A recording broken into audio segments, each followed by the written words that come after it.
மாமா நானே car Ottawa? எங்க வீட்ல இருக்கும் போதெல்லாம் நான் தான் கார் ஓட்டுவேன். எதுக்கு பொம்பளைங்களுக்குலாம் தேவையில்லாத வேலை? உட்காந்துட்டு வர வேலையை மட்டும் பாருங்க. அங்க எதுக்கு இருக்கும்? எங்க ஸ்கூலோட அலுமினி மீட் நெக்ஸ்ட் வீக் இருக்குது. சரி. நீங்க வந்தீங்கன்னா சேர்ந்து போயிட்டு வந்துடலாம். பொம்பளைங்களா வீட்டுல இருந்து பிள்ளைங்களை பாக்குற வழியை பாருங்க. அதை விட்டுட்டு வெளில ஏதாச்சும் சுத்திக்கிட்டு இருக்க பாக்காதீங்க. மாமா, ம். என் ஃப்ரெண்ட் வந்து கால் பண்ணியிருந்தாடா. அவள் ஆஃபீஸில் வந்து ஓப்பனிங்ஸ் இருக்குதாமா. நானுமே ஜாப் விட்டு 7 years ஆகுதுல்ல. ம். அதான் ஜாப் ட்ரை பண்ணவா? எதுக்கு நம்ம குழந்தைகளை பார்த்துட்டு வீட்டில் இருமோ? அதை விட நம்ம பெரிய வேலை நம்மளுக்கு இருக்க போகுது. மாமா, எங்கள் அம்மாவுக்கு உடம்பு சரியில்லை, கால் பண்ணாங்க. ஒரு ரேட்டாக ஹாஸ்பிட்டல் கூப்பிட்டு போயிட்டு வந்துடுவா. இன்னும் தம்பி என்ன பண்றான்? வீட்டில் தானே இருக்கான். அவனை அழைச்சிட்டு போய் பார்க்க சொல்லு. தலையை வலிக்குது, போய் முதல்ல ஒரு டீயை போட்டு கொண்டு வா, போ. மாமா கிளம்பலாமா?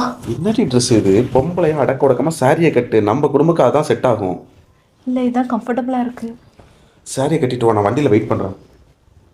உண்மையாகவே நமக்கு சுதந்திரம் கிடைச்சிடுச்சா? இல்லைங்க, இன்னுமே பல பெண்களோட வாழ்க்கையில் இப்படி தாங்க வாழ்ந்துட்டு இருக்காங்க. என்னைக்கு வந்து ஒரு பெண் தனக்கு தானே முடிவெடுக்கிறாளோ, அதை அந்த ஆண் வந்து சப்போர்ட் பண்ணுறானோ அன்னைக்கு தாங்க உண்மையான சுதந்திர தினம்.